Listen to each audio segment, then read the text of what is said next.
ಎಲ್ಲರಿಗೂ ನಮಸ್ಕಾರ. ನಾನು ನಿಮ್ಮ ಸ್ನೇಹಿತೆ. ಇವತ್ತೇನು ಸ್ಪೆಷಲ್ ಅಂದರೆ ಆಲೂ ಫ್ರೈಡ್ ರೈಸ್. ಬನ್ನಿ ಹೇಗೆ ಮಾಡಿದ್ದಾರೆ ಅಂತ ಕೇಳೋಣ. ಅದಕ್ಕೂ ಮುಂಚೆ ನೀವು ಇನ್ನೂ ನಮ್ಮ ಚಾನಲ್ಗೆ ಸಬ್ಸ್ಕ್ರೈಬ್ ಮಾಡಿಲ್ಲ ಅಂದರೆ ಈಗಲೇ ಮಾಡಿ. ಸಿಪ್ಪೆ ಹೊಡೆದು ತೊಳ್ಕೊಂಡು ಚಿಕ್ಕದಾಗಿ ಕಟ್ ಮಾಡ್ಕೋಬೇಕು. ನಂತರ ಒಂದು ಪಾತ್ರೆಗೆ ಎಣ್ಣೆ ಹಾಕಿ, ಎಣ್ಣೆ ಬಿಸಿ ಆದಮೇಲೆ ಹಚ್ಚಿರುವ ಆಲೂಗೆಡ್ಡೆ ಹಾಕಿ ಸ್ವಲ್ಪ ಉಪ್ಪು ಸೇರಿಸ್ಕೊಂಡು ಫ್ರೈ ಮಾಡಬೇಕು. ನೋಡಿ, ಈ ರೀತಿ ಹೊಂಬಣ್ಣ ಬರಬೇಕು, ಅಲ್ಲಿ ತನಕ ಆಲೂಗೆಡ್ಡೆನ ಫ್ರೈ ಮಾಡ್ಕೋಬೇಕು.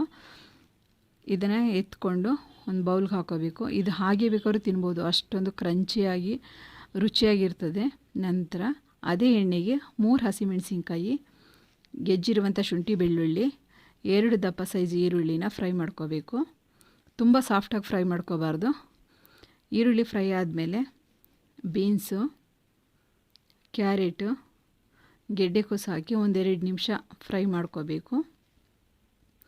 ನೋಡಿ, ಈ ರೀತಿ ಫ್ರೈ ಆದಮೇಲೆ ಒಂದು ಅರ್ಧ ಬೌಲಷ್ಟು ಕ್ಯಾಬೇಜು, 1 ಬೌಲಷ್ಟು ಸ್ಪ್ರಿಂಗ್ ಆನಿಯನ್ನು, 1 ಕ್ಯಾಪ್ಸಿಕಮ್ ಹಾಕಿ ಒಂದು ಸ್ವಲ್ಪ ಉಪ್ಪು ಸೇರಿಸ್ಕೊಂಡು ಫ್ರೈ ಮಾಡ್ಕೋಬೇಕು. ಇದಕ್ಕೆ ನೀರೆಲ್ಲ ಸೇರಿಸ್ಕೊಂಡು ಫ್ರೈ ಮಾಡ್ಕೋಬಾರ್ದು, ಮತ್ತು ತುಂಬ ಸಾಫ್ಟಾಗೂ ಸಹ ಫ್ರೈ ಮಾಡ್ಕೋಬಾರ್ದು. ಫ್ರೈಡ್ ರೈಸ್ಗೆ ಒಂದು ಸ್ವಲ್ಪ ಕ್ರಂಚಿಯಾಗಿ ಬಾಯಿಗೆ ಸಿಗಬೇಕು, ಆ ರೀತಿ ತರಕಾರಿಗಳನ್ನ ಫ್ರೈ ಮಾಡ್ಕೋಬೇಕು. ಬೇಕಾದರೆ ನೀವು ಇನ್ನೂ ತರಕಾರಿಗಳನ್ನ ಆ್ಯಡ್ ಮಾಡ್ಕೋಬೋದು. ಈ ರೀತಿ ಫ್ರೈ ಆದಮೇಲೆ ಅದಕ್ಕೆ 1 ಸ್ಪೂನು ಜೀರಾ ಪುಡಿ, 1 spoon garam masala, 1 spoon pepper powder ಹಾಕ್ಕೊಂಡು ಮಿಕ್ಸ್ ಮಿಕ್ಸ್ ಆದಮೇಲೆ ಅದಕ್ಕೆ 1 ಸ್ಪೂನಷ್ಟು ಸೋಯಾ ಸಾಸ್ ಹಾಕ್ಕೊಂಡು ಮಿಕ್ಸ್ ಮಾಡ್ಕೊಳ್ಳಿ. ನೀವು ಬೇಕಾದ್ರೆ ಬೇರೆ ಸಾಸ್ಗಳನ್ನೂ ಸಹ ಆ್ಯಡ್ ಮಾಡ್ಕೋಬೋದು. ಕರೆದಿರುವಂಥ ಆಲೂಗೆಡ್ಡೆ ಹಾಕ್ಕೊಂಡು 1 ಬೌಲಷ್ಟು ರೈಸ್ನ ನಾನಿಲ್ಲಿ ಮಿಕ್ಸ್ ಮಾಡ್ಕೋತಾ ಇದ್ದೀನಿ.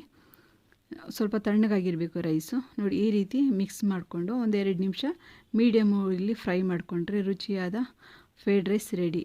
ಇದು ಮಾಡ್ಕೊಳ್ಳೋಕ್ಕೂ ಈಸಿ, ತಿನ್ನೋಕ್ಕೂ ತುಂಬ ರುಚಿಯಾಗಿರುತ್ತೆ. ವಿಡಿಯೋ ಇಷ್ಟ ಆದರೆ ಒಂದು ಲೈಕ್ ಮಾಡಿ. Thank you.